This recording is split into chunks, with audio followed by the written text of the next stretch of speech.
Hey everyone, it's been quite a long time since I did a video of my snapping turtle and the setup. So I'd like to give you guys a little update here. So here's Turdy. Yes, it's a very silly name, but that's what my 3-year-old named her. So it fits because, you know, snapping turtles, they lay some pretty giant turds in the tank. So Turdy is doing great.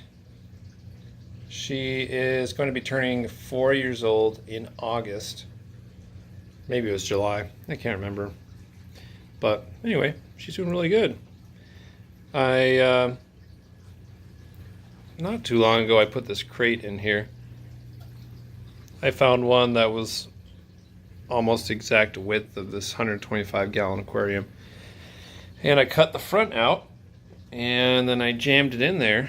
It was kind of a really tight fit, but I managed to squeeze it in there, and now it doubles as a hide and a basking platform.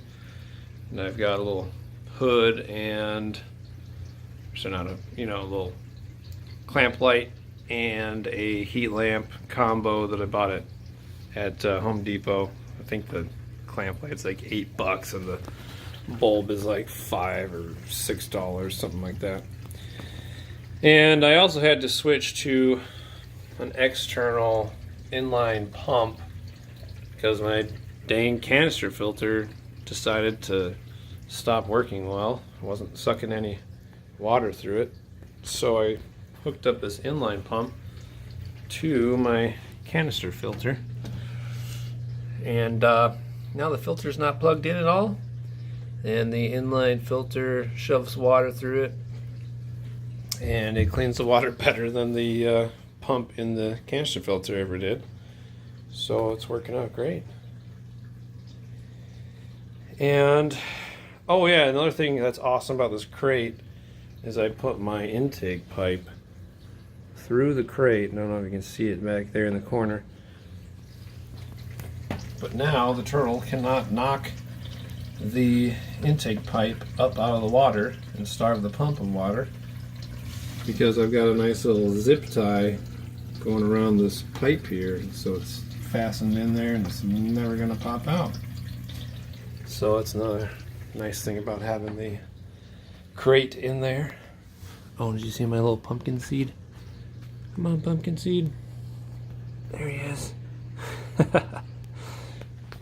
One of my boys just caught that little pumpkin seed the other day when we were fishing. Decided to put it in here, and Turdy hasn't been able to catch it yet, so I've also got a bunch of fathead minnows in here. I really like having the little fish in the tank because they kind of clean up the chunks from this Missouri crock chow that I feed the turtle. You know, she makes a mess, and the little fish help to stir up the bottom. You see them swimming around on the bottom. They stir it up and get that gunk out of there.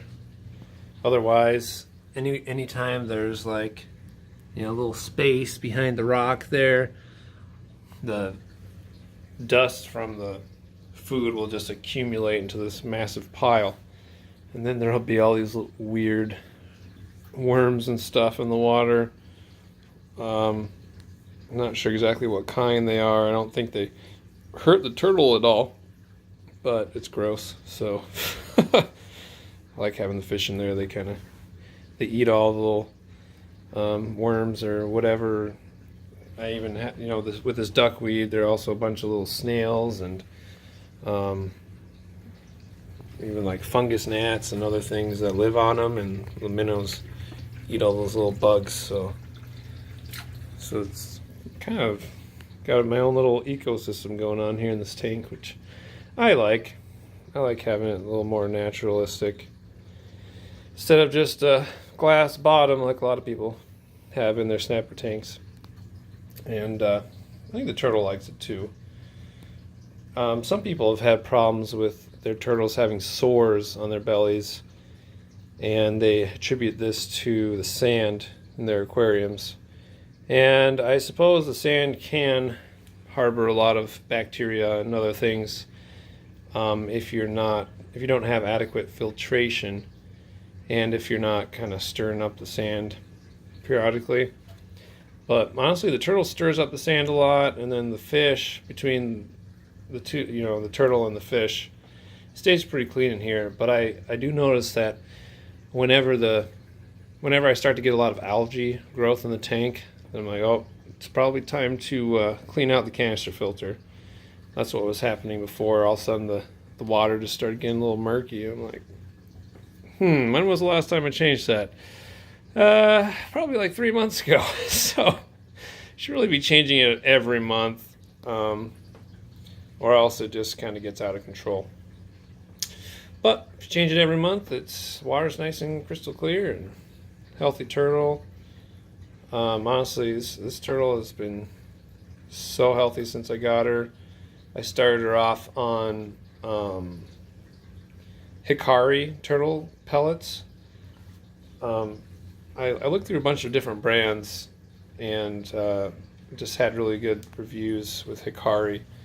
Seemed to be a pretty high quality fish brand, and she grew really well starting off on Hikari. And then once she was big enough, I switched her to the Missouri crocodile diet, and she's been thriving on that ever since. And it comes in a huge 25-pound bag, like a dog food size bag. And I just, she obviously isn't going to go through that all that fast, but I have some 5-gallon pails. Let's see if I can show it to you. No, not that drawer. Where did I put it?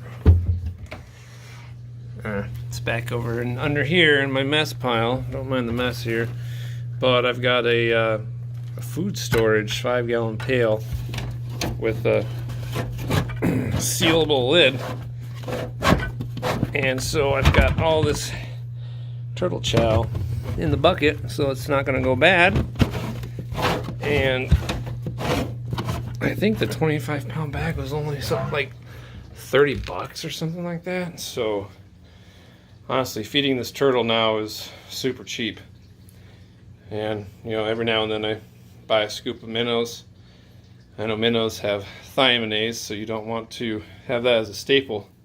But the minnows aren't the staple. The croc chow is, and that's imbalanced food. So feeding your minnows is no problem, and I live in Minnesota, so there are little bait shops every couple miles, and minnows are super cheap. And occasionally I'll put some tank mates in here, little pumpkin seed sunfish or bullheads. I like to go catfishing a lot, and one of my favorite baits to use are bullhead, which is another type of catfish, but they don't get very big. And the big catfish, channel cats, flatheads, love to eat bullheads. And so I use my turtle tank as a bait tank sometimes.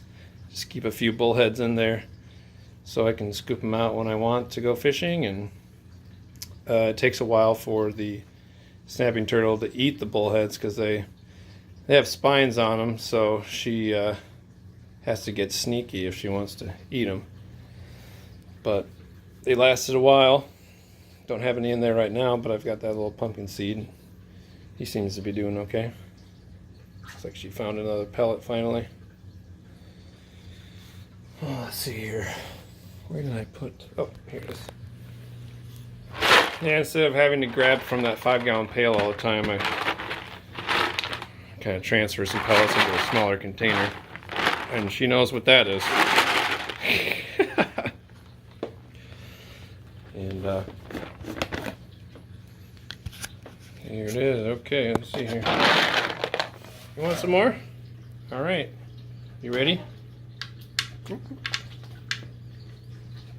Hey, I just dropped some new ones in there. You gonna eat them? Eat them.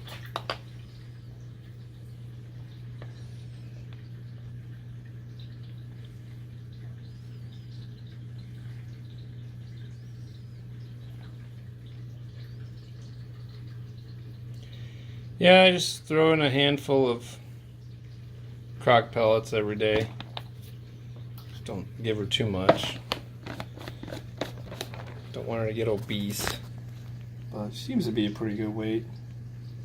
It's when you start getting lots of spillage.